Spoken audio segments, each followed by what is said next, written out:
죄송합니다. 촌스러워서. 촌스러운 나라에 있다가 와서 그렇습니다.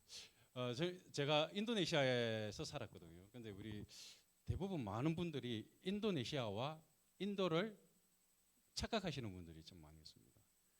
제가 파송교회에서 15년간 인도네시아 선교사로 생활했는데도 제가 15년 마지막 사역을 한 그 해에도 우리 연식이 좀 되신 우리 권사님들은 내가 우리 전도 선교사님을 위해서 인도를 위해서 기도합니다. 이렇게 말씀하시는 분들 참 많아요.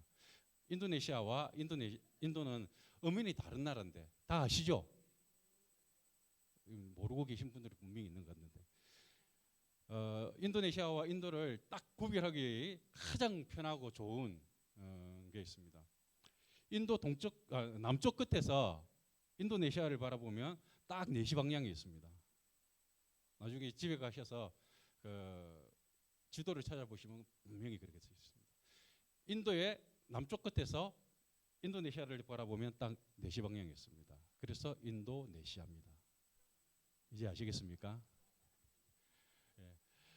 네, 인도네시아에서 이제 15년간 사역하면서 하나님께서 많은 것들을 은혜롭게 저에게 허락하셨는데요. 제가 오늘 사실상 이 성민교회에서 굉장히 많은 은혜를 받았던 사람 중에 한 사람입니다. 제가 15년간의 사역을 마치고 한국에 들어와서 제 마음에는 한국에만 오면 하나님께서 저에게 분명히 교회를 주실 거야 라고 생각하고 제가 한국에 들어왔습니다. 그런데 지금 3년째인데 아직 교회가 없어요. 그 무너진 자존감, 목회자로서의 그 무너진 자존감이 굉장히 저한테 있었습니다. 그리고 이제 교회를 어느 교회를 나가야지 될까 막 이렇게 고민하면서 여러 교회를 다니다가 이 교회에 제가 정착하게 되었습니다. 한 1년 정도 함께 예배를 드리는데요. 일단은 말씀이 너무 은혜스럽고 가장 중요한 거는 저희들에 대해서 아무도 궁금해하시지 않는 것. 너무너무 감사했습니다. 다른 데 가면 막 어서 오세요. 어떻게 오셨습니까? 이렇게 하다 보면 이제 제가 목사라는 걸 알게 되잖아요. 제가 목사입니다. 이렇게 하면 목사인데 왜 왔어요? 이렇게 되거든요. 근데 그런 거를 안 물어봐 주셔가지고 굉장히 편안하게 이곳에서 교회에 예배를 함께 드렸습니다. 그래서 참 감사한 마음이 있습니다. 저에게. 오늘 본문을 보면 여러분들 너무너무 잘 아시는 말씀이시죠. 그리고 오늘 또 우리 또 센스 있는 우리 찬양 인도자가 예수님이 말씀하신 이 물이 변하여 포도주 된다 이 찬양도 해줬는데 정말 이 찬양처럼 예수님이 말씀하셨으니 물이 변하여서 포도주가 되었습니까? 다들 그렇게 생각하시죠? 예수님이 말씀하시니 물이 변하여 포도주 됐네. 이 맞는 말이기는 합니다. 근데 오늘 말씀을 가만히 면밀히 살펴보시면요. 예수님이 말씀하셔서 물이 변하여 포도주가 된 것이 아닙니다. 예수님은 절대 말씀으로 뭔가를 만드시는 분이 아니에요. 말씀으로 모든 것을 해결하시는 분이 아닙니다. 그 말씀에 우리의 순종이 있어야 됩니다. 그 말씀에 우리가 그 말씀을 따라가는 삶이 있어야 됩니다. 오늘 본문을 보면 너무너무 명확하게 그 말씀들이 쫙 적혀 있는데 우리 한국 교회는 이 찬양이 문제예요. 예수님이 말씀하시니 물이 변하여 포도주 된다. 그러니까 다 예수님이 말씀하시면 다 변할 거야. 여러분들의 삶 가운데 예수님께서 여러분들의 삶에 하나하나 말씀하신 거 한 개도 없습니까? 있죠. 근데 그게 나의 순종 없이 변하는 것이 있습니까? 절대 없다는 겁니다. 제가 2006년도에 인도네시아에 갔습니다. 그리고 4년 동안을 훌륭하신 제 선배 선교사님에게서 선교 훈련을 받았습니다. 4년 6개월 동안 너무너무 열심히 선교를 가르쳐 주시고 또 저도 그 가르쳐 주신 선교를 하나하나 배워 나갔습니다. 그리고 4년 6개월 후에 이제 한 텀이 지나서 나의 사역을 찾아야 되겠다 생각하고 기도했습니다. 하나님, 우리가 어느 곳으로 가야 될까요? 그런데 인도네시아에 제2의 수도가 있습니다. 수라바야라는 꼭 부산과 같은 지역이 있습니다. 항구 도시이고 제2의 도시이고 잘 사는 도시입니다. 풍족한 도시입니다. 그래서 이제 제2기 사역을 수라바야로 가서 사역해야 되겠다 생각하고 선배님들하고 이제 이야기를 했습니다. 선배님, 제가 이제 이게 제2기 사역을 수라바야에 가서 대학생 사역을 하고 싶습니다. 근데 선배님들이 다 말리는 거예요. 가지 마라. 가면 안 된다. 그리고 저희들에게 시켜주신 땅이 람풍이라는 땅입니다. 선교사 가족이 단 한 번도 함께 들어가서 살아가지 않았던 곳입니다.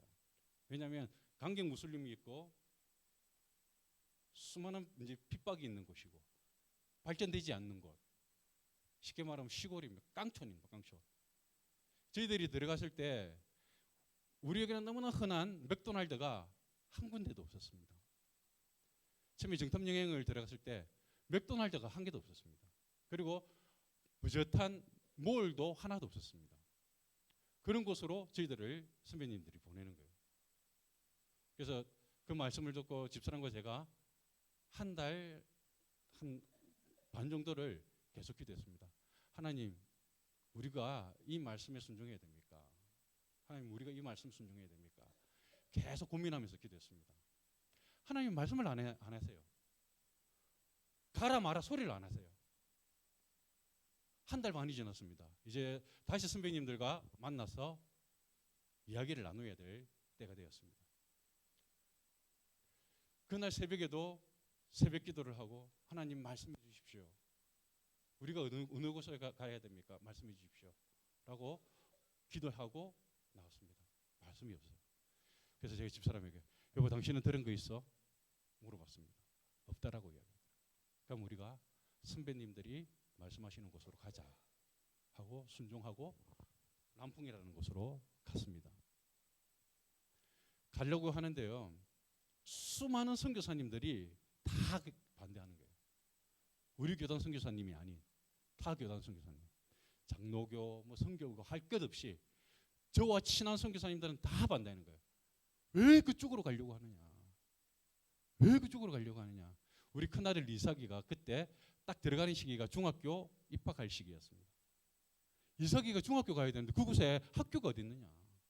갈 수 없더라고요. 가면 안 된다고요. 다 그래요. 저를 사랑하시는 목사님들이, 선교사님들이 가지 마라. 그곳에 가면 큰일 난다. 그렇게 말씀하시더라고요. 근데 저희 가정이 순종하고 전 가족이 같이 람풍으로 들어갔습니다. 근데 기적이 일어나기 시작하는 거예요. 순종하고 들어갔더니요, 우리가 들어간 그날에 없던 맥도날드가 생겼습니다. 별거 아닌 것 같죠? 이거 대단한 겁니다. 아이들에게 위로가 되는 거예요. 우리 이삭이, 예찬이, 예준이에게. 제가 아들만 셋이 있습니다. 이삭이, 예찬이, 예준이 3명이 있습니다. 아이들에게 위로가 되는 거예요. 처음에는 깡촌으로 간다고 이야기했는데 갔는데 당일날 맥도날드가 문을 열었습니다. 아이들이 너무너무 좋아하는 거예요. 그리고 없던 몰이 하나 문이 탁 열리는 거예요. 하나님이 우리를 이렇게 반겨주시구나. 감사했습니다. 하나님께서 우리에게 말씀하신 명령하십니다. 얘야, 이렇게 하면 어떻겠니? 라고 말씀하십니다. 그런데 때때로 우리는요, 하나님 우리에게 주시는 말씀을 재단하기 시작합니다. 막 재단합니다. 거기는 내 아들이 중학교 들어가는데 학교가 없어요, 하나님. 거기서는 우리 아들들이 살 수 있는 여건이 안 돼요, 하나님. 그곳에는 이때까지 선교사 가족이 들어가서 살았던 적이 없대요, 하나님. 막 재단합니다. 하나님, 이래서 안 돼요, 저래서 안 돼요. 막 재단합니다. 그리고는 이렇게 합니다. 하나님, 쟤를 보내세요. 쟤를 보내세요. 쟤는 총각이잖아요. 쟤는 애가 없잖아요. 하면서 하나님이 나에게 주신 말씀을 자꾸 다른 사람들에게 막 됩니다. 아마 우리 일상생활도 마찬가지일 거예요. 여러분들의 삶 가운데 하나님께서 여러분들에게 주신 말씀을 순종하고 듣기보다는 하나님이 나한테 딱 주신 말씀을 해석합니다. 그리고 나서 나의 신앙생활과 경험과 나의 어떠함을 막 빗대어 봅니다. 그리고 안 맞아요. 하나님 이건 내 거 아닌데, 김지석 건데 이렇게 합니다. 하나님 이건 박권석 건데, 하나님이 내 거 아니에요. 잘못 주신 거예요. 그 사람한테 주세요 하고 토소에 그거 넘겨버립니다. 그러면요 역사할 수가 없습니다. 오늘 말씀을 보면요 예수님의 어머니께서 종들에게, 하인들에게 말씀하십니다. 너희에게 무슨 말씀을 하시든지 그대로 해달라고 말합니다. 그런데 예수님이 그 하인들에게 뭐라고 말씀하시냐면요, 돌 항아리 6개에 물을 가득 채우라고 말씀하십니다. 지금 필요한 것은 무엇입니까? 지금 이 잔치집에 필요한 것이 무엇입니까? 포도주죠. 그런데 예수님은 이상하게 정결 예식을 행하는 돌 항아리에 물을 채우라고 하는 겁니다. 제가 이거를 여러 버전으로 이렇게 봤는데요. 이 항아리 한 통에 들어가는 물이 한 120리터 정도 됩니다. 6개면 얼마입니까? 그 정도 되죠? 아마 그 정도 될 겁니다. 그 정도 되는 물을 하인들에게 채우라고 합니다. 단순 노동이에요. 몇 번 왔다 갔다 했을 겁니다. 그동안 하인들은 뭘 생각하겠습니까? 내가 왜 지금 포도주가 없는데 물을 채우지? 계속 그 생각을 했을 겁니다. 왜 포도주가 없는데 물을 채우고 있지? 이것이 나와 무슨 상관이 있을까? 계속 그렇게 생각할 겁니다. 그러면서 물을 채웠을 겁니다. 우리의 삶도 마찬가지입니다. 하나님께서 우리에게 말씀하여 주실 때 그게 단순한 것이면 단순한 것일수록 우리는 더 하기 힘들어요. 왜 나에게 이 일을 시키지? 쉽게 생각. 교회 청소를 해라 라고 하나님이 여러분들에게 말씀하셨습니다. 그것도 매일 와서 매일 똑같은 곳을 매일 똑같은 시간에 매일 똑같이 닦으라고 말씀하십니다. 여러분들 그 순종하실 수 있겠습니까? 순종하실 수 있죠. 일주일 정도는 매일 똑같은 장소를 닦습니다. 근데 일주일이 지납니다. 생각이 이제 서서히 들기 시작합니다. 왜 하나님이 이 많은 곳에 이 많은 것을 다 버려두고 이것만 닦으라고 하실까? 생각이 들 것입니다. 그러고 나면 하나님께 막 이제 이야기합니다. 하나님, 제가 고작 요거밖에 안 됩니까? 고작 요거 닦는 사람밖에 안 됩니까? 라고 이야기를 할 것입니다. 근데요, 하나님은 계획이 계십니다. 거기서 최선을 다하면요, 하나님께서 더 큰, 더 영광스러운 자리를 여러분들에게 선사하신다는 거죠. 여러분들에게 주신 말씀을 재단하지 마십시오. 여러분들 마음대로 해석하지 마십시오. 주어진 그대로 하십시오. 그래야지 하나님의 역사가 일어날 수 있는 것입니다. 예수님이 말씀하신 이 물이 변하여 포도주인데 제1단계는 뭐냐면요, 바로 예수님이 말씀하신 그대로 행하는 것입니다. 이게 선교와 무슨 상관이 있느냐? 선교와 밀접한 관계가 있습니다. 예수님이 말씀하실 때 행하지 않으면요, 선교지에 아무런 일이 일어나지 않습니다. 저는 이번에 목사님께서 선교 시리즈를 쫙 하시면서 막 싸워야 된다, 전쟁이다 막 하시는데 막 제가 저 뒤에 앉아서 막 회개했습니다. 하나님, 저는 전쟁하지 못했습니다. 싸우지 못했습니다. 막 했습니다. 선교는 전쟁이 맞습니다. 그거는 여러분들의 목입니다. 이 한국 땅에 있는 사람들의 목입니다. 한국 땅에 있는 사람들이 선교를 위해서 전쟁해야 됩니다. 선교사가 전쟁하는 게 아니에요.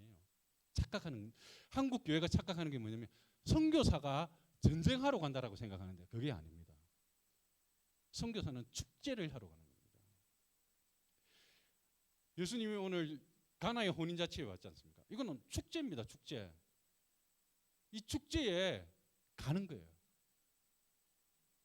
제가 아까도 말씀드렸지만 제가 가는 그 순간 맥도날드가 열리는 축제가 일어나지 않습니까? 몰이 열리는 축제가 일어나지 않습니까? 이뿐만이 아니라 하나님의 말씀에 순종하여 그곳에 갔더니요, 제가 그곳에서 10년을 사역했는데 제가 간 첫 해에는 차가 별로 없었어요. 승용차가 별로 없었습니다. 그래서 길이 하나도 안 막혔어요. 근데 한 5년 지나고 6년 지나고 7년 지나고 제가 나올 때쯤 되니까요, 차가 막 무진장이 많아졌어요. 어마어마하게 많아졌습니다. 그래서 막 곳곳에 교통정체가 막 일어나기 시작해요. 그뿐만이 아니라 그 정체를 해결하기 위해서 다리를 놓고 막 수많은 변화들이 막 일어나는 거예요. 이 변화가 왜 일어나는 줄 아십니까? 부족한 이재원 선교사가 예수님께서 람퐁으로 가라고 하신 말씀을 순종하고 람퐁에 갔더니 그 변화가 일어나는 겁니다. 왠지 아십니까? 창세기 12장에 하나님이 아브라함을 부르시고 아브라함을 본토 아비 친척 집을 떠나서 내가 지시한 땅으로 가라라고 말씀하시죠. 그리고 하나님께서 아브라함에게 뭐라고 말씀하십니까? 뭐라고 말씀하십니까? 잘 가라 이러십니까? 너는 복이 될 것이라고 말씀하시지 않습니까? 너는 복덩어리라고 말씀하시지 않습니까? 우리는 하나님의 복덩어리입니다. 우리가 어디 있든지 그곳에 하나님의 복이 임하게 되는 것입니다. 그렇기 때문에 우리가 가는 곳곳마다 변화가 일어나는 것입니다. 제가 38개의 감리교회와 협력을 해서 사역을 했습니다. 인도네시아에서 38개의 감리교회에 사역을 했는데요, 제가 갔을 때 한 교회만 자립교회고 37개회가 미자립교회였습니다. 미자립교회면 어떻습니까? 목사님 생활하기도 힘들다는 거예요. 그래서 매월 목회자 모임을 할 때마다 목회자 모임을 마치고 나면 목사님들이 줄을 씁니다, 저에게. 그리고 막 그 서류 봉투를 들고 와서 막 던집니다. 이성교사, 우리 교회 지금 이거 해야 돼. 이성교가 우리 교회 화장실이 지금 무너졌어. 이성교사, 우리 교회 지붕이 무너졌어. 막 그렇게 돈 달라고 해요. 선교사, 보통 선교사들은 그 선교제에 가면요, 우리 이제 목사님도 아시겠지만, 부목사님도 아시겠지만, ATM입니다. 카드만 꼽으면 돈이 두두둑 나오는 ATM입니다. 그래서 막 던지는 거예요. 근데 저는 그렇게 할 수 있는 능력이 없었습니다. 제 파송교회에서 딱 제 생활비만, 그것도 생활비의 반만 후원해주고 다른 일질 없었기 때문에 해줄 수가 없었습니다. 근데 제가 그들에게 해줄 수 있는 말이 무엇이 있겠습니까? 아까 동영상도 보셨지만 목회사 영성훈련을 했습니다. 우리 기도합시다. 하나님을 믿는 사람은 기도해야 됩니다. 기도합시다. 그래서 막 이렇게 봉투 던져주는 사람들에게 다 똑같은 말을 했습니다. 우리 기도하자. 기도하자. 기도하자. 근데 정말 기도하는 목사님들은요, 하나님의 역사를 경험합니다. 스스로가 지붕을 고쳐요. 스스로가 우물을 팝니다. 스스로가 필요한 것들을 다 하나하나 챙겨나갑니다. 그리고는요, 그렇게 1년을 제가 사역을 했는데 그 다음부터 저에게 돈 달라 소리를 안 합니다. 기도해달라는 소리를 하더라고요. 저는 단기선교팀이 오면 단기선교팀들을 데리고 시골 교회를 막 찾아갑니다. 근데 대부분 선교사님들은 그 교회가 힘들고 어렵기 때문에 단기선교팀들에게 선교 헌금을 그 교회에다가 해라고 이야기합니다. 얼마 안 되지만 선교 헌금을 합니다. 근데 저는요, 단기선교팀들을 데리고 가잖아요. 일절 헌금을 안 했습니다. 어디도 그 교회에, 야, 우리 선교팀이 10몇 명이고 20명인데 너희들이 점심 좀 준비해라. 점심 좀 준비해라. 맛있게 준비해라. 그래서 맛있게 준비해 놓은 거 잘 먹고 딱 그 점심값을 헌금하고 돌아옵니다. 그런데요, 그럼에도 불구하고 시골교회에서 막 단기선교팀을 오게 합니다. 왠지 아십니까?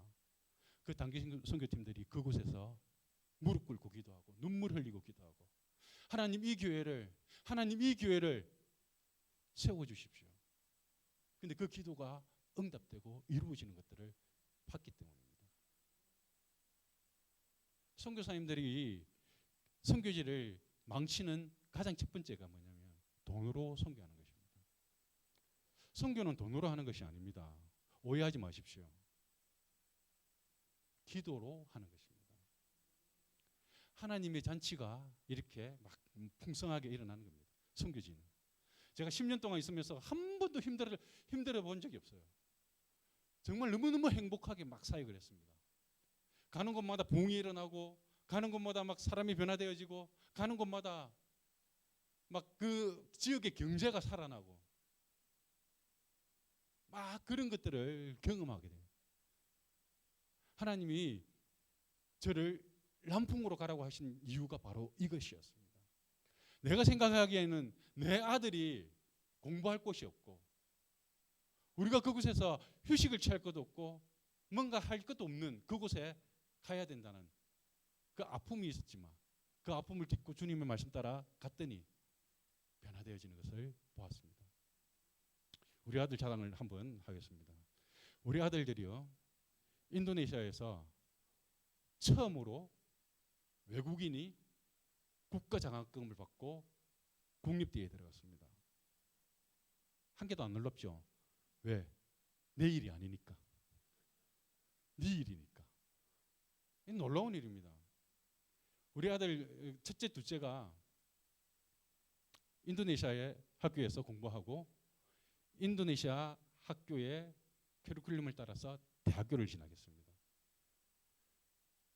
인도네시아에는 국립대학교만 들어가는 시험이 따로 있어요. 옛날에 우리 고사처럼 국립대학교를 들어가기 위한 시험이 따로 있습니다.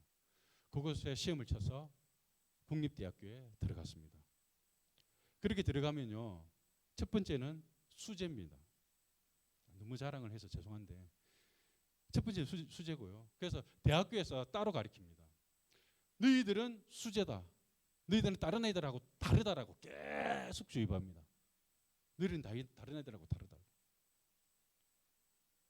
그런데 문제는 뭐냐면 그렇게 해갖고 대학에 딱 들어가면 뭐 편안하게 들어가야 되지 않습니까?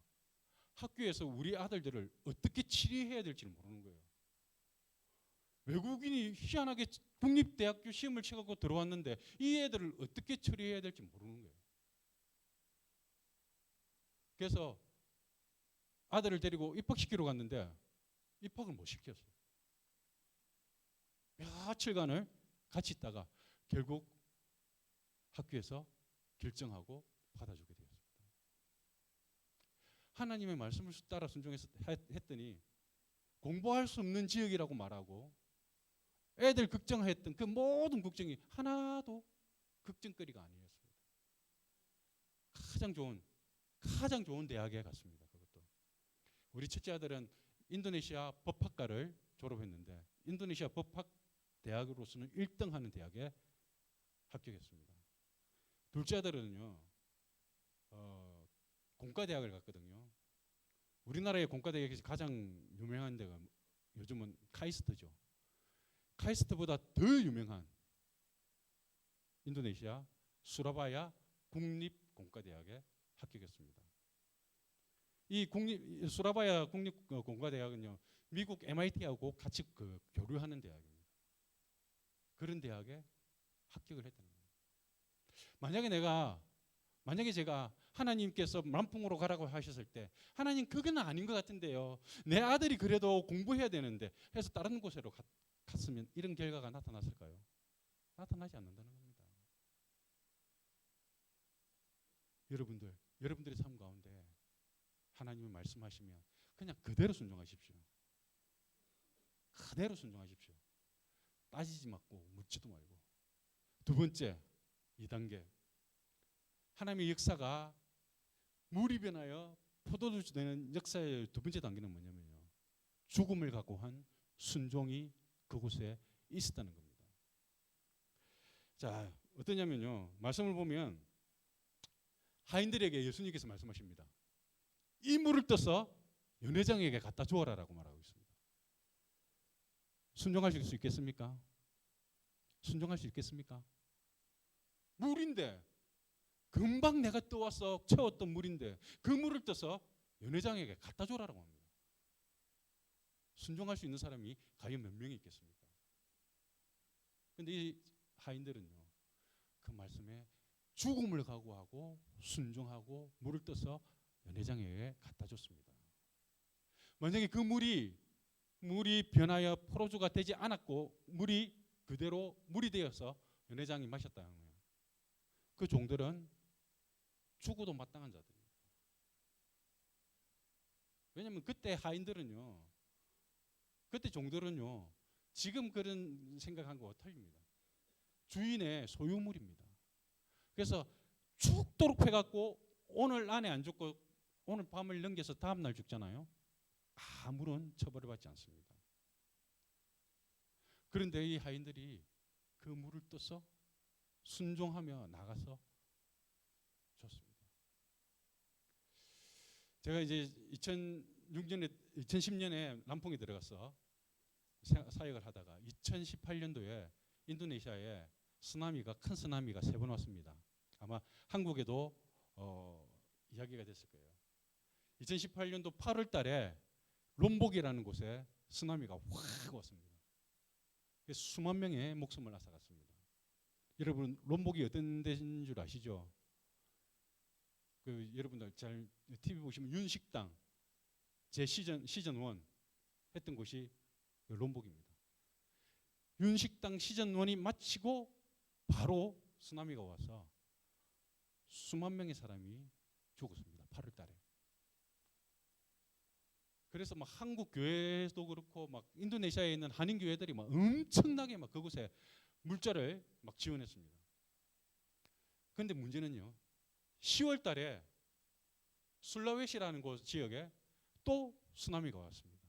그때 수천 명이 죽었습니다. 그때도 한국 교회와 인도네시아에 있는 한인 교회들이 그래도 우리가 최선을 다해야지 하고 막 최선을 다해서 물건을 보냈습니다. 그런데 그해 12월 23일 날 제가 사역하고 있던 남풍에 쓰나미가 왔습니다. 그런데 수백 명이 죽었습니다. 이게 느낌이 다르죠. 수만 명, 수천 명, 수백 명. 그러다 보니까 한국 교회도 그렇고 인도네시아 내에 있는 한인 교회도 그렇고 후원을 하지 않는 거예요. 저도 뭐 그렇게 크게 아이고 수백 명 수백 명 죽었네 이렇게 저도 미안하지만 그렇게 생각했습니다. 왜냐면요, 인도네시아에서는 비행기 한 번 떨어지면 수백 명이 죽거든요. 저희들이 2006년도에 인도네시아 들어갔는데 2006년도 그 해만 비행기가 몇 번 떨어지냐면요, 13번인가 14번 떨어졌습니다. 그뿐만 아니라 이 바다를 왕복하는 그 페리호가 3-4번 바다에 침몰했습니다. 그때마다 사람들이 죽으면 한 수백 명이 죽는 거예요. 그러니까 인도네시아에서는 수백 명 죽는 걸로는 죽었다 소리를 하면 안 된다는 거예요. 그러다 보니까 이 피해는 엄청나게 큰데, 사실상 오늘 제가 이 영상에 그때 그 장면들을 보여드리려고 찾았는데 그때 장면들이 하나도 없더라고요. 너무 아쉬운데. 쓰나미가 일어나면 여러분들 상상을 초월합니다. 제가 사역하는 섬 한 곳에 쓰나미가 완전히 첫 번째 타깃으로 해서 딱 맞았는데요. 가봤는데 여러분 어떻냐면요, 깨끗합니다. 싹 쓸려서 싹 바다로 빠져나갔습니다. 그리고 육지에 그 모든 찌꺼기들이 쌓이는 거예요. 제가 사역하는 그 섬에 쓰나미가 났는데 들어가야 됩니까? 말아야 됩니까? 들어가야 됩니까? 말아야 됩니까?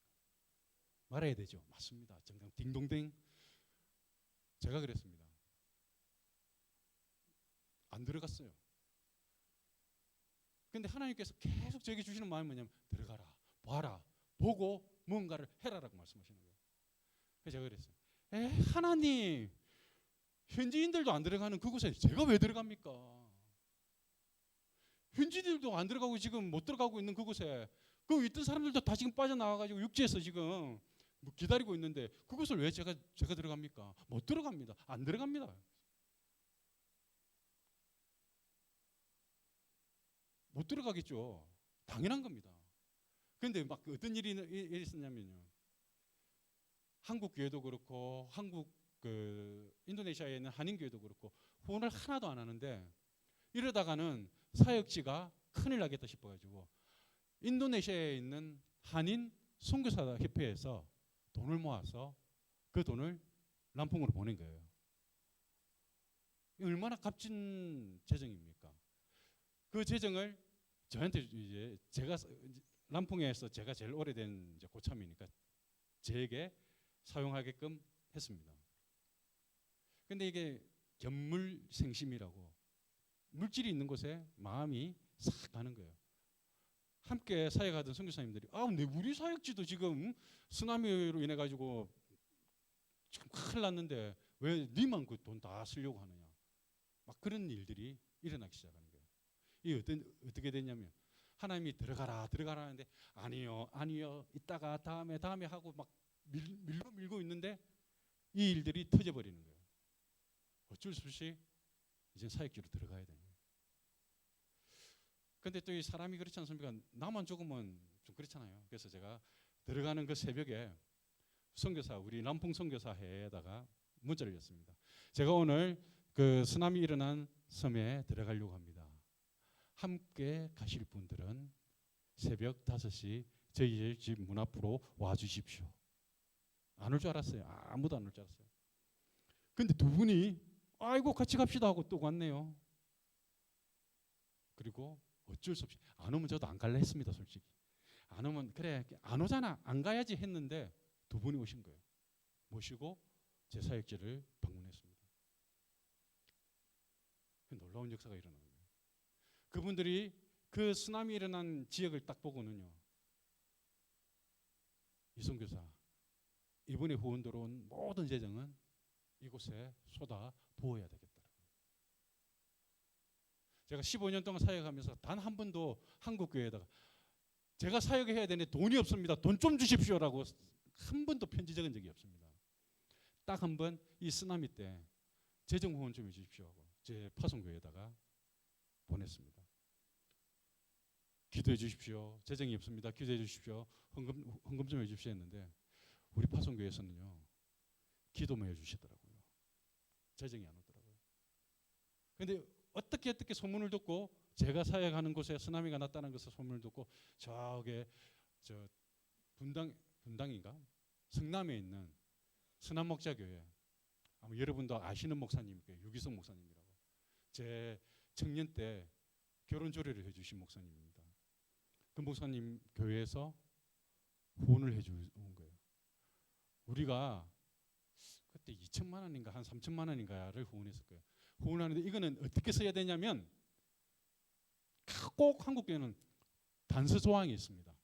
이거는 쓰나미를 당한 지역민들에게 생필품을 사주십시오라고 이야기하는 거예요. 그런데 이미 그때는 쓰나미 지나고 한 어느 정도 시간이 지나서 그들에게 생필품이 필요하지는 않습니다. 왜냐하면 아무리 안 한다 해도 정부에서 생필품을 보내거든요. 그래서 너무너무 많이 있어가지고 어떤 지역에 가면요. 그 생필품이 그냥 땅바닥에 훅 널려져 있습니다. 그래서 아무나 주워가게끔 만듭니다. 그 시절이었는데 꼭 생필품을 사주라고 하는 거예요. 그래서 제가 그분들에게 문자를 보냈습니다. 도로 돈 가지고 가십시오. 제가 보내드리겠습니다. 지금은 생필품은 필요 없습니다. 그런데요, 제가 사역하고 있는 그 지역에 집이 35채가 무너졌습니다. 흔적도 없이 무너졌습니다. 제가 지금 이 집을 재건해 줘야 되는데 이 재정을 그쪽에 사용하면 안 되겠습니까? 안 된대요. 안 되겠는데요. 알겠습니다. 그럼 제가 보내드릴게요. 보내드렸습니다. 일주일 후에 다시 그 교회에서 연락이 왔습니다. 선교사님, 저희 선교부에서 이번에 회의를 한 끝에 이 재정을 재건하는데 사용할 수 있도록 이번만 특별히 바꿨습니다. 사용해 주십시오 하고 3천만 원을 보냈습니다. 그리고 한국 선교사님들이 보내준 1억 루피아로 해서 35채의 집을 잘 지었습니다. 뭐 잘 지었다고 해서 뭐 벽돌 집을 짓는 게 아니고요. 거기는 벽돌이 들어갈 수가 없어요. 바다를 건너서 들어가야 되기 때문에 벽돌을 싣고 들어갈 수가 없어요. 그래서 그냥 대나무로 가려지는 집, 그리고 스레터 집, 이것을 해서 35채의 집을 하나하나 지어주고 거기에다가 그 마을 이름을 바꾸었습니다. 선암목자교회에서 선목이라고 해서 선목 마을로 바꾸었습니다. 만약에 제가 죽을 것 같은, 배를 타고 들어가면 죽을 것 같은 그 지역에 하나님, 나는 끝까지 못 가겠습니다라고 불순종했다면 그 지역에 35채의 집은 지어질 수가 없었을 것입니다. 여러분들의 삶도 마찬가지입니다. 여러분들의 삶 가운데 하나님께서 때때로는 굉장히 힘들고 어려운 일을 시키실 때가 있습니다. 정말 이거는 내가 할 수 없는 일이라고 생각하는 일들이 여러분들의 삶 가운데 있을 것입니다. 그때 여러분들은 어떻게 하시겠습니까? 하나님, 이거는 또 제가 하기에는 조금 버거운 일인데요. 제가 할 수 없는 일입니다, 하나님. 하고 그 일을 마다하시겠습니까? 그러면 여러분들의 삶 가운데 아무런 일이 일어나지 않습니다. 오늘 이 말씀은 굉장히 특별한 말씀으로 저는 매일매일 묵상하는데요. 왜냐하면요, 예수님의 공생애가 아직 시작되지 않은 시점입니다. 그리고 예수님이 첫 번째 기적을 일으키는 시점입니다.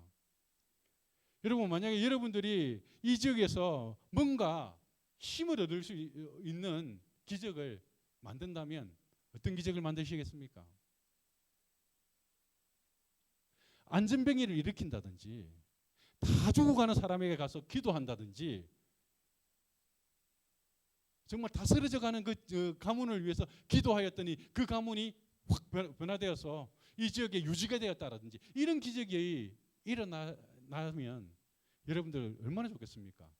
아마 성민교회가 그런 기적을 일으켰다면 지금 건국동에 있는 모든 사람들이 이 교회에도 왔을 것입니다. 그런데 왜 예수님은 하필이면 가나의 혼인잔치, 이 축제에 와서 이 축제가 꺼지지 않도록 만들어 놓으셨을까요? 이는요, 예수님의 놀라운 은혜가 있습니다. 그것은 뭐냐면요, 저와 여러분들의 삶을 지키시고 보호하시겠다는 겁니다. 어떠한 사역보다, 어떠한 큰 일보다 예수님은 저와 여러분들의 삶 가운데 작은 일 가운데 함께 하시기를 원하시는 하나님, 예수님이라는 것을 말씀해 주고 계십니다. 그런 삶이 축제의 삶이라는 겁니다. 그런 삶이 놀라운 잔치의 삶이라는 겁니다. 저는 15년 동안 있으면서 매일매일 잔치를 경험하고 그 잔치를 통하여서 힘을 얻었습니다. 성도들이 변화되어지는 모습, 교회가 변화되어지는 모습, 교회에 소속되어 있는 사람들이 변화되어지는 모습, 목사님들이 변화되어서 무슬림들에게 가서 전도하여서 1년에 10가정 이상이 막 교회로 돌아오는 놀라운 기적을 경험하는 이런 역사들을 경험하였습니다. 죽음을 무릅쓰고 순종한 그 순종에 의해서 저와 여러분도 마찬가지예요. 저에게만 이런 일이 일어나는 것이 아닙니다. 여러분들의 삶 가운데 동일하게 이 일들이 일어나야 되는 것입니다. 여러분, 선교는 뭐라고 생각하십니까? 이제 좀 원론적인 이야기를 하겠습니다. 선교는 무엇이라고 생각하십니까? 영혼을 살리는 것 맞습니다. 선교는 뭐라고 생각하십니까? 보통 선교가 무엇입니까? 라고 막 말하면 거창한 걸 생각합니다. 근데 선교는요, 삶입니다. 나의 삶입니다. 내가 그곳에서 어떻게 살아가는가를 보여주는 것입니다. 그렇기 때문에 선교가 힘든 것이에요. 제 파송교에서 어떤 권사님이 저에게 아직 선교를 나가기 1년 전인가 우리 교회에 필리핀 선교사님이 와서 선교에 대해서 막 보고하고 막 이렇게 교회에 막 으쌰으쌰하게 했습니다. 그런데 어떤 권사님이 저에게 다가와서 저에게 그럽니다. 전도사님, 그때 제가 전도사님이었거든요.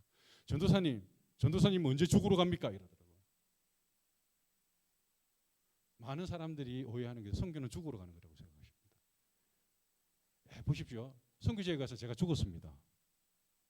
어떤 일이 일어나겠습니까? 아무런 일도 일어나지 않습니다. 선교는 삶입니다. 그곳에 살아라고 하는 겁니다. 어떻게 하든지 잘 살아야 됩니다. 어떻게 하든지 그곳에서 내가 이 한국 땅에서 살았던 그 모습 그대로를 이곳에서 살아나가는 것입니다. 그래서 삶으로 그들에게 보여주는 것입니다. 제가 2년 가까이 요 밑에 있는 북구장애인 종합복지관에서 버스 기사로 일을 하고 있습니다. 먹고 살아야 되지 않습니까? 저도. 교회는 없죠. 그래서 하나님이 은혜 가운데 이 북구장애인 종합복지관의 버스 기사로 저를 취직시켜 주셨습니다. 우리 이용자님이십니다. 그래서 잘 보여야 됩니다. 이 친구한테 우리 슬기 친구에게 물어보면 아실 거예요. 제가 어떻게 그곳에서 일을 했는지. 저는 그곳에서 운전수로 일한 것이 아니라 또 다른 선교사로서 일을 했습니다. 그곳에 믿지 않는 사람들에게 예수 그리스도의 향기가 되어서 그 사람들에게 막 풍겼습니다. 첫 3개월 동안요. 목사인 제가 운전기사로 들어가니까 어마어마하게 갈구는 거예요. 작은 꼬투리 하나, 숫자 하나 딱 틀리는데 그 숫자 틀린 걸로 저를 막 40분 동안 막 갈구는 거예요. 3개월 동안요. 제가 옛날 성질 같았으면 진짜 원펀치 쓰리깡냉이 해가지고 나왔을 것입니다. 진짜 그분은 내가 예수 믿고 그 사람이 복 받았습니다. 3개월 동안 그랬는데요. 제가 3개월 동안 어떻게 일을 했냐면요. 운전만 할 뿐만 아니라 복지관에 구석구석을 돌아다니면서 하나님이 저에게 보여주시는 것들을 다 바꿨습니다. 고장난 문, 잘못 설치되어 있는 환기통, 흐르는 물, 빵꾸 난 수도꼭지. 제가 할 필요 없는 일인데요. 저는 그걸 제가 다 했습니다. 왜? 하나님 나를 이곳에 선교사로 보냈기 때문에 선교사라서 하는 거예요. 만약에 제가 그게 직원으로서 살았다면요. 안 해도 되는데. 내가 선교사니까, 목회자니까 당연히 해야 됩니다. 그 3개월 동안 그렇게 일을 하니까요. 어느 날 제가 퇴근을 하고 저희 집이 하목 아파트라서 요 앞에 길을 터벅터벅 걸어 올라갔습니다. 힘들게. 근데 저를 그렇게 갈구던 분이 쫓아오더만 제 허리를 감싸는 거예요. 그러면서 이 기사님, 내가 이 기사님을 잘못 봤습니다. 죄송합니다. 우리 오래오래 같이 일합시다라고요. 이것이 그리스도의 향기고 이것이 선교사의 삶입니다. 많은 사람들이 착각하는 게 선교는 꼭 우리나라를 벗어나서 다른 지역에 가서 해야 된다고 생각하는데 그것이 아닙니다. 하나님은 여러분들 각자 한 사람 한 사람에게 지금 선교지를 허락해 놓았습니다. 그곳에서 여러분들이 어떻게 사실 것입니까? 그곳에서 여러분들의 삶을 어떻게 나타낼 것입니까? 그곳에서 물이 변하여 포도주 되는 역사를 일으켜야 되지 않겠습니까? 그렇게 하기 위해서는 예수님이 말씀하시는 그 말씀대로 해야 됩니다. 그대로 옵니다. 그대로 행해야 됩니다. 둘째, 나의 죽음이 두렵더라도 나의 죽음을 적에게 알리지 말고 나가야 됩니다. 하나님 그렇습니다. 나도 두렵습니다. 나도 무섭습니다. 그러나 주님께서 가라 하시니 가겠습니다. 순종하고 가는 겁니다. 제가 그냥 짧게 제가 사역하는 섬 들어가는 이야기를 해드렸는데요. 어떤 배를 타고 가냐면요.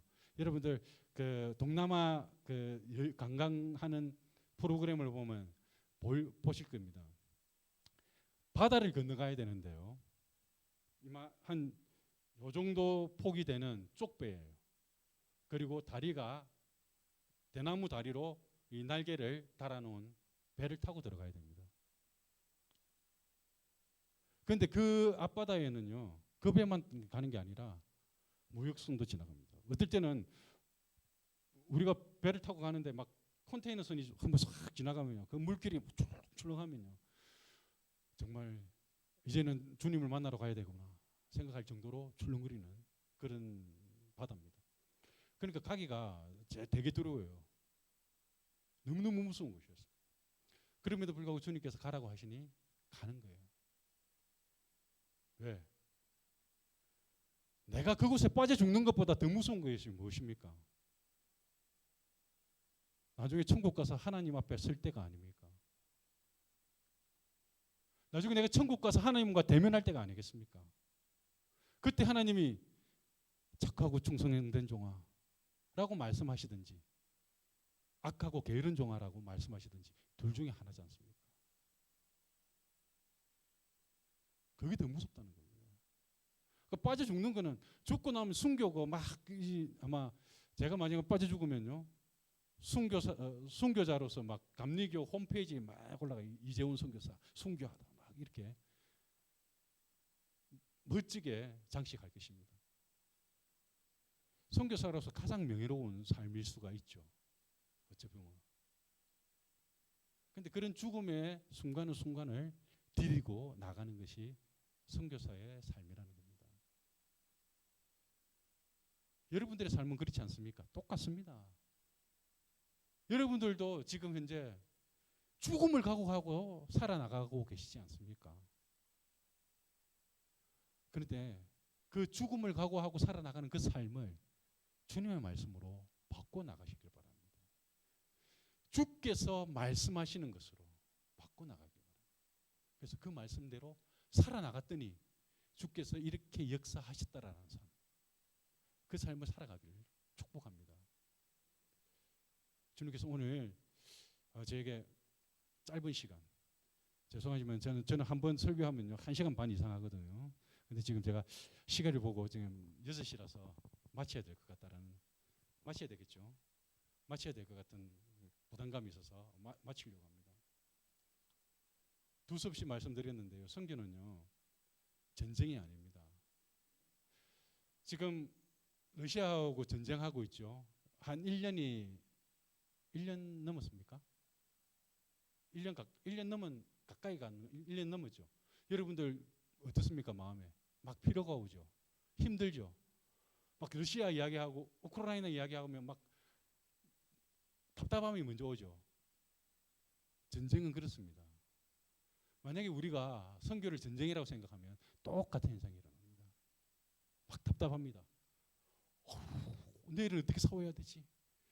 모레는 어떻게 싸워야 되지? 다음 주는 어떻게 싸워야 되지? 다음 달은 어떻게 싸워야 되지? 그렇게 됩니다. 그런데 선교가 잔치고 축제면 어떻겠습니까? 가고 싶은 거예요. 하고 싶은 거예요. 그래, 내가 가야지. 그 축제에 내가 가서 그 자리에 빚을 내줘야지. 내가 가서 그곳에 가서 뭐라도 하나 해야지. 늘 좀 제가 교만한 선교사입니다. 그래서 이렇게 좀 교만한 소리를 참 잘하는데요. 내가 여기 와서 이 자리가 빛난다라고 이야기합니다. 그래, 내가 여기 와줬다. 얼마나 빛나냐. 막 사진 찍을 때도 제가 사진을 잘 안 찍거든요. 저 막 보시다시피 아시겠지만 처음에 교회 안에서 기도하고 설교할 때 말고는 사역지에서 들어갈 때는 제 사진이 하나도 없습니다. 왜냐면요, 그곳에서 스타는 제가 되어서는 안 됩니다. 제가 막 교만하게 막 그렇게 농담을 하지만 항상 사역지에 가서는요, 그 사역지에 담임 목사님이 스타가 될 수 있도록 배려해 줍니다. 그분을 내세웁니다. 이 35채의 집을 지을 때도 동일하게 했습니다. 그 사역지에 목사님에게 목사님이 가셔서 그 일을 하십시오. 제가 뒤에서 전폭적으로 지원하겠습니다. 막 옷을 나눠주고 생필품을 나눠주고 여러 가지 일들을 할 때 그 목사님들이 저에게 눈치를 봅니다. 나가라. 절대 나가지 않습니다. 왜냐면요, 선교는 내가 하는 것이 아닙니다. 선교는요, 그 지역 사람들이 해야 되는 겁니다. 즉 다시 말하면요, 이 금곡 땅의 선교는 여러분들이 해야 된다는 겁니다. 목사님이 하는 게 아니에요. 선교사를 흔히 다리를 놓는 사람이라고 합니다. 선교지와 한국의 다리를 놓습니다.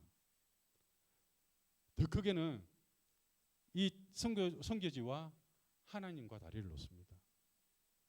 다리를 놓고 이건 내가 놓았다라고 말하는 게 아니라 다리를 놓고 그 다리를 밟고 지나가게끔 만드는 사람이 선교사입니다. 그래서 선교사는 밟혀야 됩니다. 선교사는 어디를 가든지 그 지역에서 밟혀야 됩니다. 선교사가 스타가 되면요, 그 지역의 사역은 끝나버립니다. 여러분들의 삶이 그렇게 되기를 원합니다.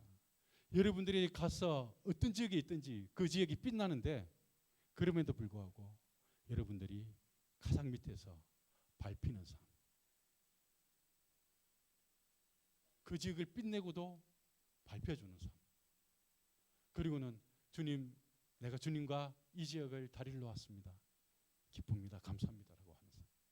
그 삶이 저와 여러분들의 삶이 되기를 축복합니다.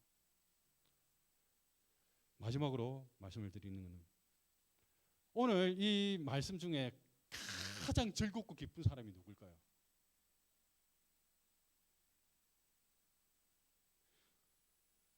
오늘 이 말씀 중에서 가장 기쁘고 즐거운 사람이 누구겠습니까? 제자들. 땡 아닙니다. 누굴까요? 신랑계 신부? 땡 아닙니다. 땡 아닙니다. 오늘 가장 기쁘고 즐겁고 가장 은혜 받는 사람들은 뭐냐면 딩동댕 하인들입니다. 왜냐면요, 그들이 직접 도운 물을 연회장에 갖다 주었더니 뭐가 되었습니까? 포도주가 됐지 않습니까? 그 포도주에 출처를 아는 사람들은 바로 이 하인들밖에 없다는 겁니다. 그 수많은 사람들이 맛 좋은 포도주를 마음껏 먹고 마시고 즐기는데 그 출처를 아는 사람들은 하인들밖에 없다는 겁니다. 우리의 삶이 그래야 된다는 겁니다. 내가 있으면서 놀라운 역사가 일어나지 않습니까?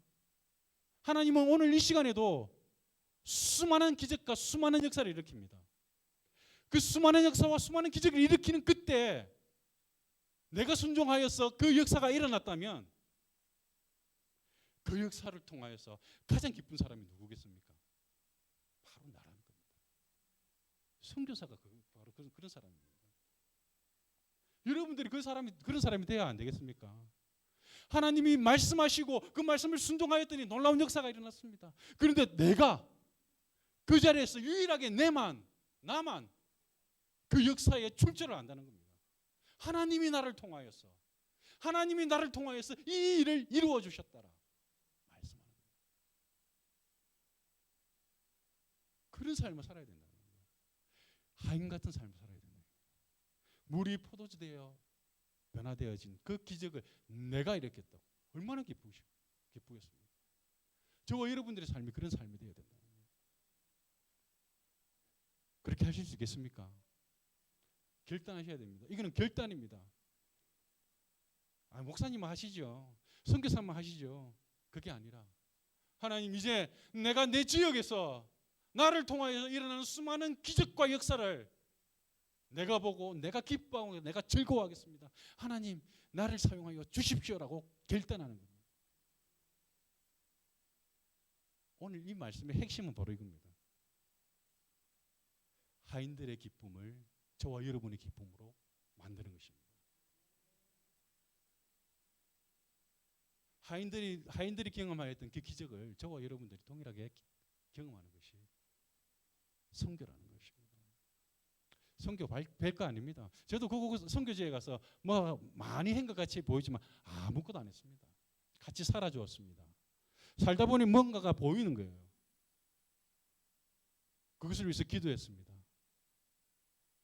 그런데 그것이 변화되어졌습니다. 현지인들은 아이고 우리 선교사님이 이렇게 해줬다, 우리 선교사님이 이렇게 해줬다. 그런데 그게 제가 한 것이 아닙니다. 하나님이 그렇게 해주셨습니다. 단지 나는 그곳에 살았을 뿐인데 그런 기적을 경험했던 거예요. 여러분, 여러분들의 삶의 선교가 그렇게 되기를 원합니다. 선교를 거창하게 생각하지 마시고 뭔가 프로젝트를 만들고 뭔가 거창한 어떠한 일들을 만들어서 그 일을 어느 지역에 던져주고 와야 되겠다, 그렇게 생각하지 마십시오. 그냥 내가 한국 땅에서 살았던 이 수수한 삶을 인도네시아에서, 인도에서, 캄보디아에서, 필리핀에서, 일본에서, 중국에서 살아나가는 거예요. 그 삶을 통해서 하나님이 역사하시는 그 기적을 경험하는 것이 선교라는 것입니다. 부족하지만 하나님께서 저에게, 여러분들에게 나누게 하시는 것이 이것입니다. 살아라, 잘 살아라. 나의 말을 듣고 순종하고 죽음으로 나의 말을 이루어 나가라. 그러면 그곳에 선교가 이루어진다라고. 이 시간 우리가 좀 기도했으면 좋겠습니다. 하나님 앞에 우리가 간절하게 좀 기도했으면 좋겠습니다. 하나님, 그렇습니다.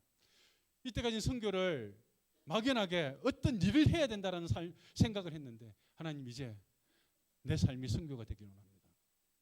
하나님, 내 삶을 통하여 하나님이 나타나기를 원합니다. 그것이 선교라고 하였는데 하나님, 나의 삶을 선교자적 삶으로 변화시켜 주십시오. 내 삶이 선교가 되기를 원합니다 라고 이 시간에 주여 한번 부르고 다 같이 기도하시겠습니다. 주여, 살아서 역사하신 하나님 아버지, 감사를 드립니다. 하나님께서 오늘 이 시간에 귀한 은혜의 말씀으로 나누게 하여 주시니 감사를 드립니다. 하나님께서 아버지, 우리 사랑하는 성민교회 성도들의 삶을 통하여서 하나님의 선교를 이루어 나가 주시옵소서. 사랑하는 성도들의 삶을 통하여서 그 삶이 선교가 되게 하여 주십시오. 그 삶을 통하여서 하나님이 나타나게 하여 주십시오. 그 삶을 통하여서 하나님이 이 땅 가운데 놀라운 역사를 이루어 나가는 기적의 역사가 있게 하여 주시옵시기를 주여 간절히 바라고 합니다. 하나님 도우시고 역사하여 주시옵소서. 성도님도 한 사람 한 사람 삶들을 주님께서 친히 간섭하여 주시고 말씀하여 주시옵소서. 그들이 필요한 말씀, 그들에게 행하고자 하는 말씀, 그들이 해야 될 말씀들을 아버지 말씀하여 주시옵소서. 오늘 이 시간에 아버지 그 말씀을 통하여서 아버지 이들이 변화되어지게 하여 주시옵시고 아버지 이들이 아버지 순종하게 하여 주시옵시고 이 말씀을 통하여서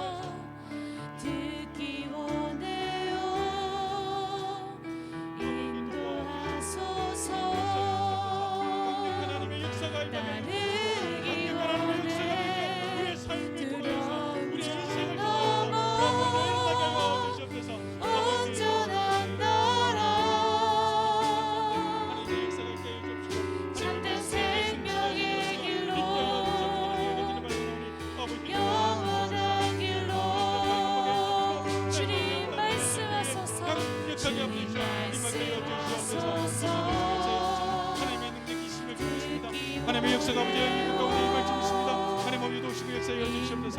강력하게 아버지 주의 말씀하여 주시옵소서. 성도들 한 사람 한 사람의 삶 가운데 아버지 그들에게 마땅히 드려야 될 말씀들이 들려지게 하여 주시옵소서.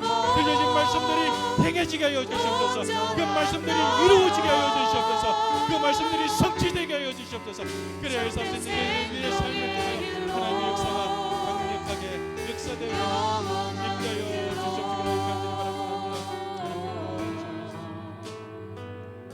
우리가 한 가지 더 놓고 기도하기를 원합니다. 하나님, 나의 삶이 하나님이 간섭하시는 축제가 되어지기를 원합니다. 아버지, 나의 삶이 놀라운 잔치가 되어지기를 원합니다. 아버지, 이 잔치를 통하여서 수많은 사람들에게 나의 삶이 나타나게 하여 주시고 그들이 나의 삶을 보고 예수가 그리스도인 것을 발견하게 하여 주시옵소서라고 이 시간에 우리가 다 같이 한 번 더 기도하기를 원합니다. 하나님 아버지, 간절히 바라거나 없기는 아버지 우리의 삶을 통하여서 하나님의 잔치가 매일매일 배설되어지게 하여 주시옵소서. 우리의 삶에 하나님의 잔치가 매일매일 아버지 일어나게 하여 주시옵소서. 하나님 우리의 삶이 잔치가 되어져서 아버지 죽어가는 영혼들에게 하나님의 아버지 놀라운 일어나게 하여 주시옵소서. 하나님 아버지 도우시고 역사하여 주시옵소서. 내가 그 잔치 가운데 기쁨을 만기도 하고 즐거움을 만기도 하고 행복감을 누리게 하여 주시옵소서. 그래서 아버지 우리의 삶을 통하여서 수많은 죽어가는 영혼들이 하나님께로 돌아오게 하여 주시옵소서. 아버지 도와주시옵소서. 삶 가운데 하나님의 참된 생명의 길로 영원한 길로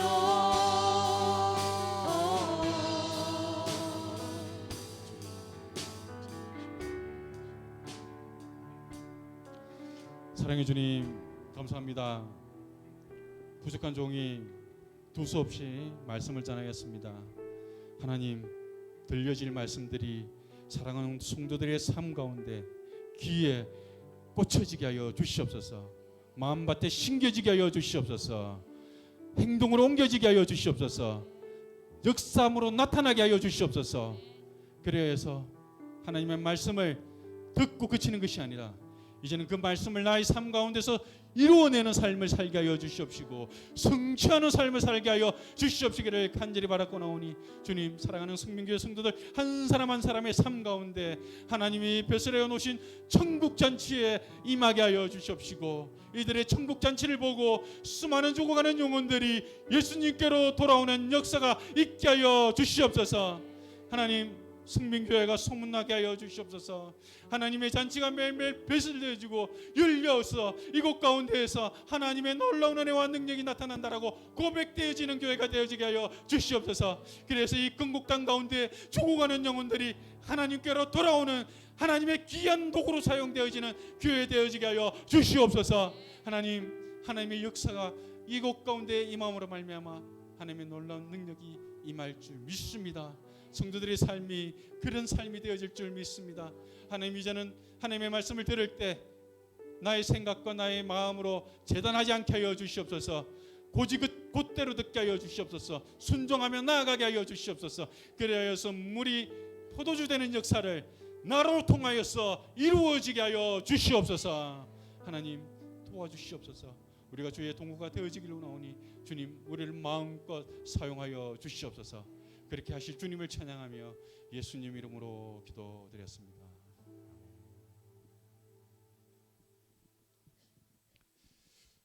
불 좀 켜주시겠습니까? 제가 사역하였던 곳은요 인도네시아입니다. 90% 이상이 무슬림입니다. 무슬림이 최고로 많은 나라가 인도네시아입니다. 그곳에서 막 기도할 때 때때로 우리 단기선교팀들과 기도할 때 어떻게 기도했냐면요, 눈을 뜨고 기도했습니다. 하나님 이 지역이 하나님의 땅이 되게 해주십시오라고 기도하는데요, 눈을 뜨고 기도했습니다. 하나님 이 지역에 주님의 역사가 있게 하여 주십시오. 하나님 이 지역에 하나님의 나라가 임하게 하여 주시옵소서. 막 그렇게 기도했습니다. 그러면서 하나님이 저에게 주시는 감동이 뭐였냐면요, 그래 이것이 초대교회의 역사였던 모습이다. 그 초대교회 핍박받는 자들이 익투스라는 그 문양을 보고 예배장소로 나아갑니다. 하나님께 열심히 예배드립니다. 그리고 이제 예배를 마치고 돌아갑니다. 그럴 때 한국교회처럼 눈 감고 지금은 이렇게 기도했을까요? 제가 선교지에 있으면서 아니다, 이건 아니다. 지금 내가 이 사랑하는 성도들을 죽음의 길로 보내는데 눈 감고 그렇게 기도했을까? 아니다, 이것은 아니다. 아마 베드로가 바울이 예배를 마치고 축도하며 보낼 때 한 사람 한 사람 눈을 마주쳐 주셨습니다. 사랑하는 형제여, 이제 네가 죽음의 삶으로 갈 때 내가 너에게 축복한다. 내가 너에게 축복한다. 내가 너에게 축복한다. 한 사람 한 사람 눈을 맞추고 축복기도 하지 않았을까요? 그래서 제가 인도네시아에서 단기성 미팅과 기도 예배드리고 한번 실험해 왔습니다. 지금 우리 주 하나님의 우리 주 예수 그리스도의 크신 은혜와 하나님 아버지의 지극하신 사랑과 성령님의 교통하심이 나와 저와 여러분들의 삶 가운데 영원히 함께 하시기를 축복합니다. 기도했습니다. 새로운 느낌이 들었습니다. 그래서 오늘 축도를 할 때요, 예전과 같이 머리 숙이고 눈 감고 축도를 하는 것이 아니라 동일하게 그 방법을 사용하기를 원합니다. 제가 다 한 분 한 분을 다 이렇게 할 수 없으니까 우리 담임 목사님, 부목사님 거기서 일어나셔서 그 주위에 있는 사람들에게 똑같이 축복해 주시길 바랍니다.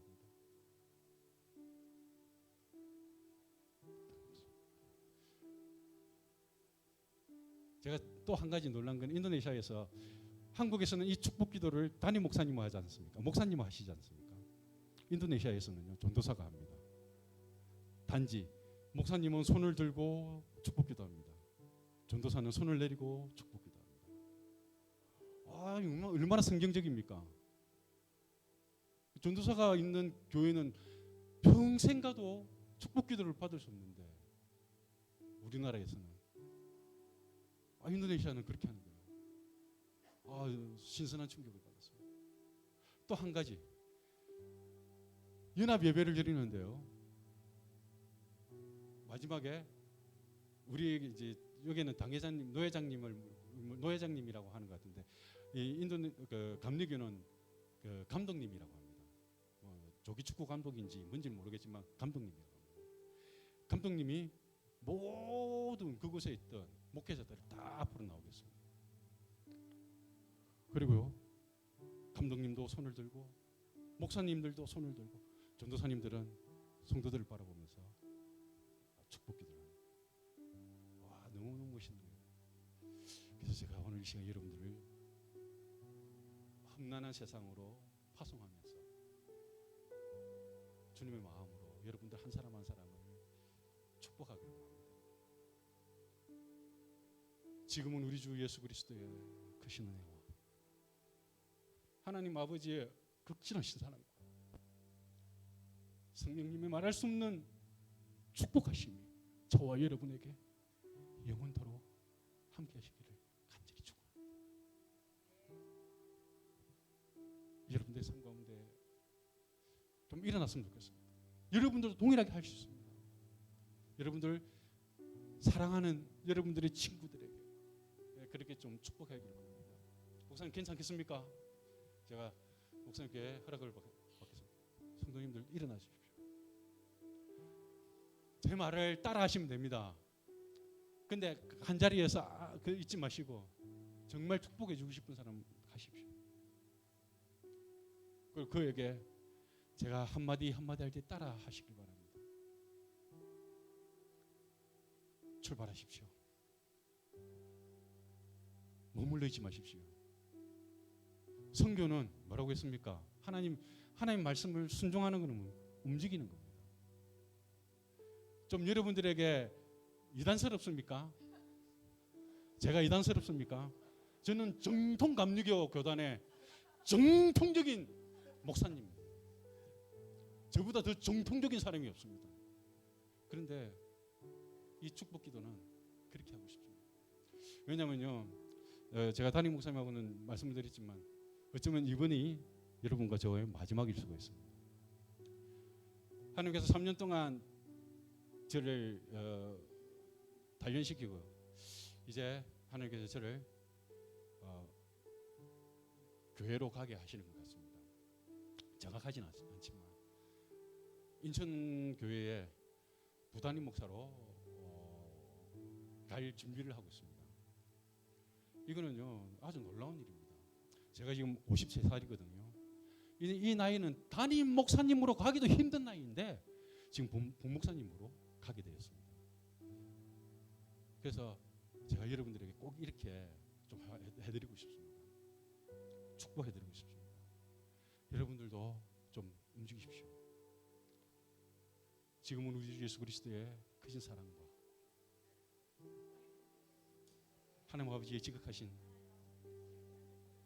성령님의 감화 감동 교통하심의 역사가 오늘 이 자리에 있는 슬기자매와 저에게 지금부터 영원토록 함께 하시기를 간절히 축원하옵나이다. 아멘. 아멘. 아멘. 예. 여러분들 이 고백이 계속해서 여러분들 삶 가운데 일어나기를 축복합니다. 저는 이 고백을 할 때마다 막 눈물이 나요. 특히 눈을 뜨고 할 때마다. 눈 감고 하면 아무 감정이 없는데 눈을 뜨고 하면요. 왜냐하면 여러분들이 나가서 살아야 될 삶을 내가 보기 때문에 그런 거예요. 간혹 가다가 우리 담임 목사님도 한 번씩 이렇게 해주시길 바랍니다. 이 절대 이단이 아닙니다. 사랑하고 축복합니다. 축복기도 마쳤습니다. 뭔가를 기대하지 마십시오. 이게 축복기도입니다. 예배 마쳤습니다.